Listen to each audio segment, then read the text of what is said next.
Hi, today we'll look into the Reddit questions about architecture profession. Let's start with quick questions for architects. I think there's quite a lot of them here.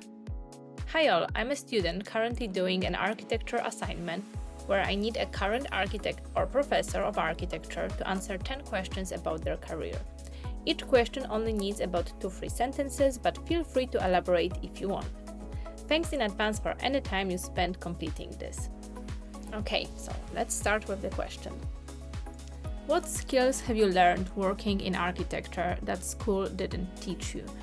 I think the main thing is how architecture actually works. So while university teaches you how to think, how to design, how to research, these are all important skills.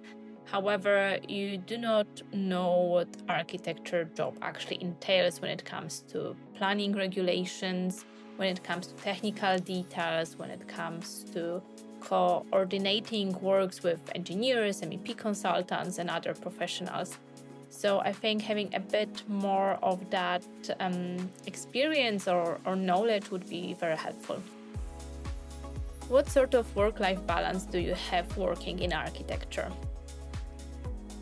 For me, I try for it to be quite good. I have my own practice, so it's a bit different when you work for somebody else. On one hand, you have more work because there's a lot of additional admin tasks that you need to perform, but I do my best, at least not to receive calls from clients after hours. As well as we have established a 4-day work week, which means we have that extra day for additional admin work, as well as I teach at the university, so it's kind of balancing all of that. Nevertheless, in general, architecture is not considered a good profession for work-life balance, especially bigger companies. You do tend to stay late a lot. I've had a lot of friends where that balance was very neglected, I would say, where you had to stay almost every day until 10 or 11 p.m. So I think, or maybe I hope, that it will go towards better relationship with work-life balance. I think a lot of small to medium companies right now start employing a bit better conditions for young architects and their employees, and I really hope it will get better. How would you compare architecture to other related fields like civil engineering, building designer?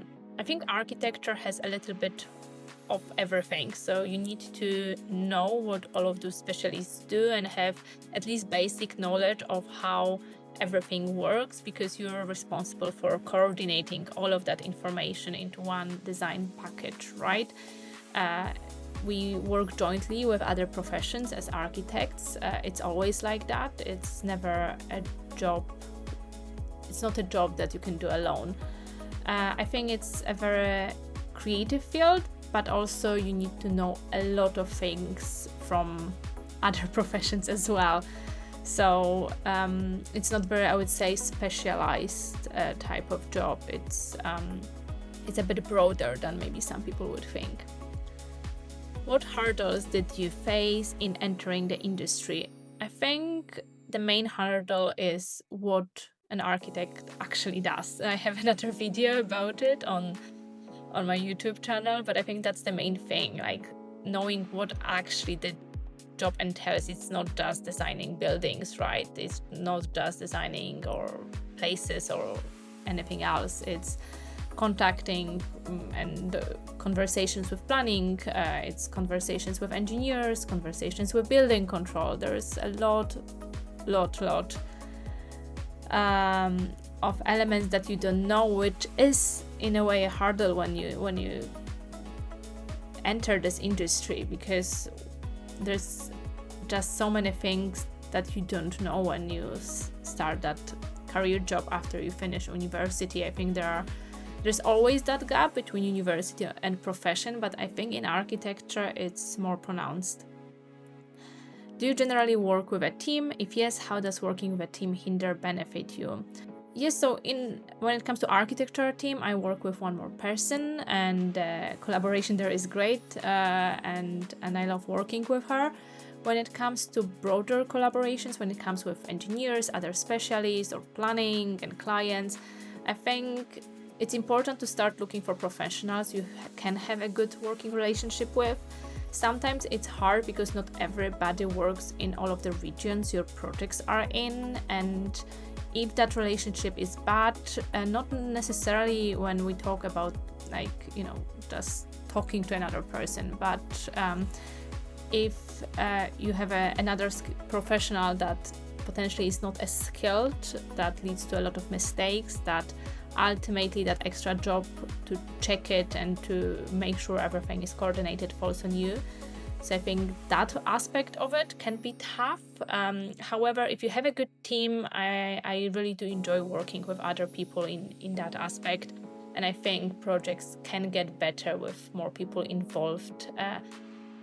Nevertheless, it depends on what types of people. Unfortunately, not everyone is as skilled as they should be. We had sometimes huge issues with some competences of other professionals that we had to highlight. So yeah, I would say it's great, but as always, it depends on what people are you working with.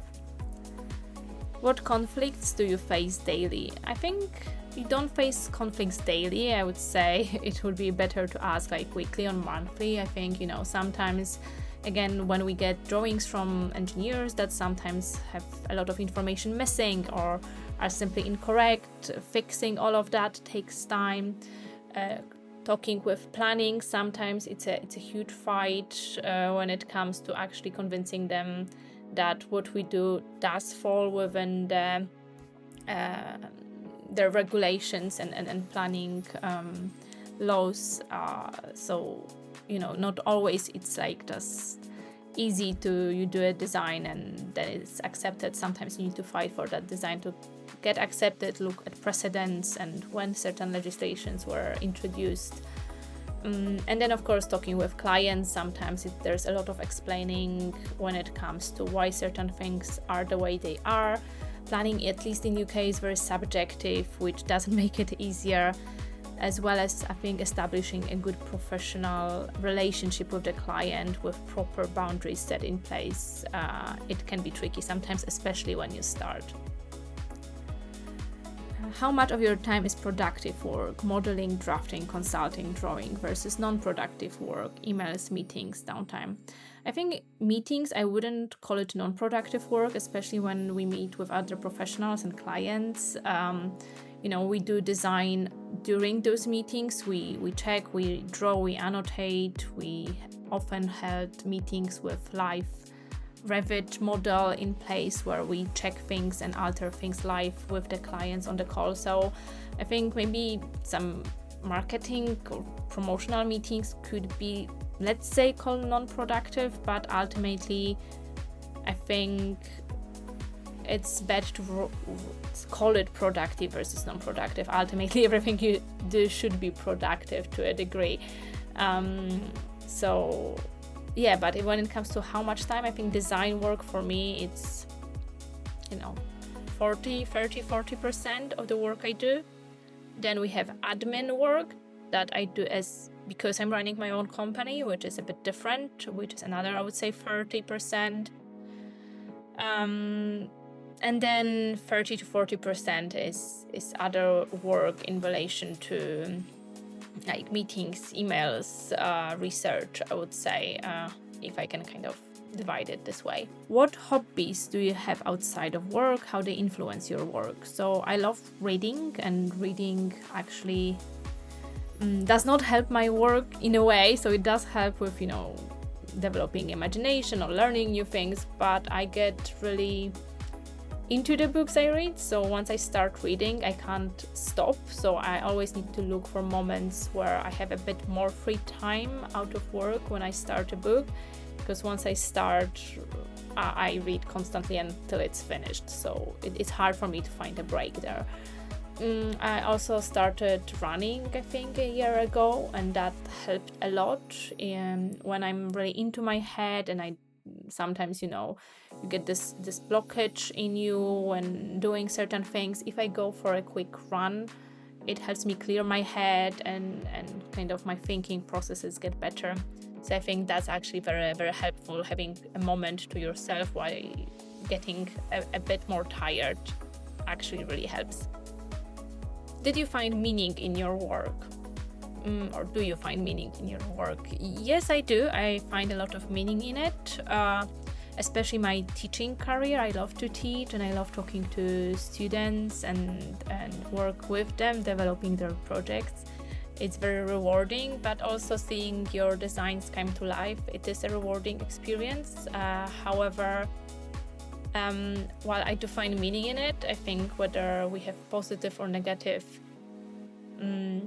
view on that project, on that work, depends on many little factors and how we manage to get to the end of that project. However, even if there are some strong challenges, I think sometimes it's one of a kind feeling to see your project and your design being built.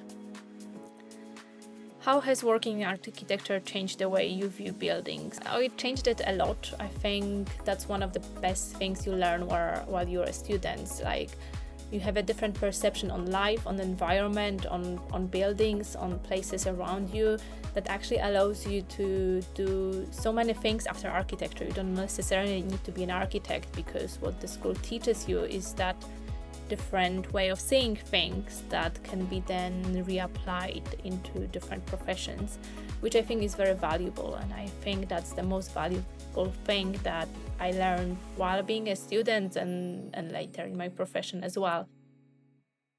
So yeah, I think that's all of the questions here. If you want, I can read some of the replies as well, if you find it interesting, and we could comment on that. But let me know. See you soon.